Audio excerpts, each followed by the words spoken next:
موقع بھی دیا ہے، دعوت کا بھی موقع دیا ہے، گھر میں بیٹھے سوشل نیٹ ورک کے ذریعے سے بھی ہم نے بہت سارے کام کیے ہیں، لیکن ضرورت اس بات کی ہے کہ اس کے قبولیت کی دعا ہم کو کرنا چاہیے۔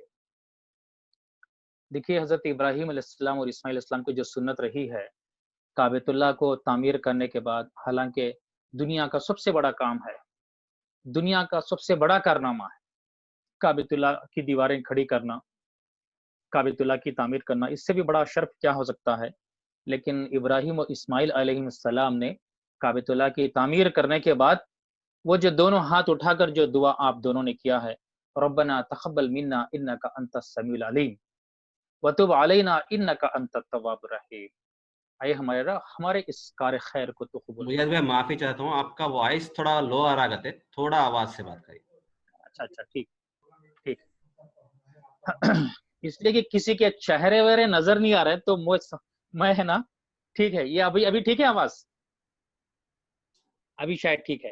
جی جی۔ تو حضرت ابراہیم و اسماعیل علیہ السلام نے جو دعائیں کی، اس دعا کا اہتمام ہم کو کرنا چاہیے۔ جو بھی ہم لوگوں نے اچھے کام کیے، خیر کے کام کیے، نیکی کے کام کیے، اس کے قبولیت کے لیے، اور اس کے باوجود بھی کچھ کوتاہیاں، کمزوریاں اور ہم سے کچھ غفلت ہوئی ہیں تو اللہ تعالیٰ سے گڑ گڑا کر توبہ کرنا چاہیے، معافی مانگنا چاہیے۔ سورہ احزاب کی ایک آیت میں نے آپ کے سامنے تلاوت کی۔ اس آیت میں کچھ کوالٹیز بتائے گئے ہیں، کچھ صفات بتائے گئے ہیں کہ اہل ایمان کے کیا خد و خال ہونے چاہیے، ان کے کیا کوالٹیز ہونے چاہیے، ان کے کیا اخلاق ہونا چاہیے۔ بظاہر یہ جب یہ آیتیں نازل ہوئی، اس سے پہلے سورہ احزاب کی تھوڑا سیاق میں آپ جائیں گے، کچھ آیتوں سے پہلے جائیں گے تو وہاں پر امہات المؤمنین کو خطاب کیا گیا کہ النبی کی بیویاں کس طرح سے ہونی چاہیے، پردے کا اہتمام کس طرح سے کریں، گھر میں رہنے کے آداب، گھر سے نکلنے کے آداب، یہ تمام چیزیں بتائی گئی ہیں۔ اس کا یہ مطلب نہیں ہے کہ قرآن مجید کی جو باتیں آئی ہیں وہ اس وقت کے لیے محدود ہیں، بلکہ میں اور آپ اچھی طرح سے جانتے ہیں کہ یہ عموماً بات سب کے لیے ہے۔ بظاہر خطاب امہات المؤمنین سے ہے، بظاہر خطاب صحابہ کرام سے ہے، لیکن یہ قیامت تک جب بھی آئیں گے اہل ایمان ان سب کے لیے بتائے گئے ہیں۔ یہاں اس آیت میں جو بات آئی ہے، مسلمان مرد، مسلمان عورتیں، مومن مرد، مومن عورتیں، اور فرما بردار مرد، فرما بردار عورتیں، سچے راست باز مرد، راست باز عورتیں، صبر کرنے والے، اللہ کے سامنے جھک جانے والے، سچ بولنے والے اور سچ پر ڈٹے رہنے والے، روزہ رکھنے والے مرد و خواتین، اور اپنے شرم گاہوں کی حفاظت کرنے والے، اور کثرت سے اللہ کو یاد کرنے والے، 10 صفات بتائے گئے ہیں۔ اس کا مطلب یہ ہے کہ جن لوگوں نے ایمان لایا تھا اس زمانے میں جب یہ آیتیں نازل ہوئیں، جس وقت اہل ایمان جب یہ نازل ہوئی تو اہل ایمان کو بطور نمونہ، بطور ماڈل پیش کیا گیا ساری عالم کے سامنے، ساری دنیا کے سامنے، دیکھو ایمان لانے والوں کی یہ کوالٹیز ہوتے ہیں۔ صحابہ اکرام نے اس کو انفرادی طور پر بھی اور اجتماعی طور پر بھی ایک معاشرے کی جو تشکیل دی، جو تصویر پیش کی کہ ایمان لانے کے بعد فرد، گھر اور سوسائٹی اور معاشرہ کس طرح سے تبدیل ہوتا ہے، کس طرح سے اس کی تشکیل ہوتی ہے، کس طرح سے اس کی تصویر بنتی ہے، یہ پیش کیا صحابہ کرام نے۔ صحابہ کے بعد کے دور تک جب بھی آئیں گا زمانہ، ہر دور میں قرآن مجید کا مطالبہ یہ ہے کہ جو ایمان لانے والے ہیں یا جو اپنے آپ کو اہل ایمان سمجھتے ہیں، جو اپنے آپ کو دائرہ اسلام میں سمجھتے ہیں، جو مسلمان سمجھتے ہیں، ان کے یہ صفات، ان کے یہ کوالٹیز ہونے چاہیے۔ لہٰذا قرآن مجید میں جا بجا مختلف سورہ مومنون میں بتایا گیا ہے، سورہ فرقان میں عباد الرحمن کے نام سے آئے ہیں۔ اہل ایمان کے جہاں جہاں جو کوالٹیز اور صفات اور ان کے اخلاق جو بتائے گئے ہیں، اس کو ہم اپنی آنکھوں کے سامنے رکھنے چاہیے اور اپنا احتساب کرتے رہنا چاہیے کہ ہم اس میں کتنے کھڑے ہیں، کتنے کوالٹیز میں مکمل ہوں، اور کتنے بہت سارے کوالٹیز ہیں جو ابھی ادھورے رہ گئے ہیں، ان کوالٹیز کو اپنی زندگی میں لانے کی مجھے اور آپ کو کوشش کرتے رہنا چاہیے۔ دیکھیے ان آیتوں سے ایک تھوڑی کچھ آیتوں پر، غالباً 14-15 آیتیں پہلے ایک آیت آتی ہے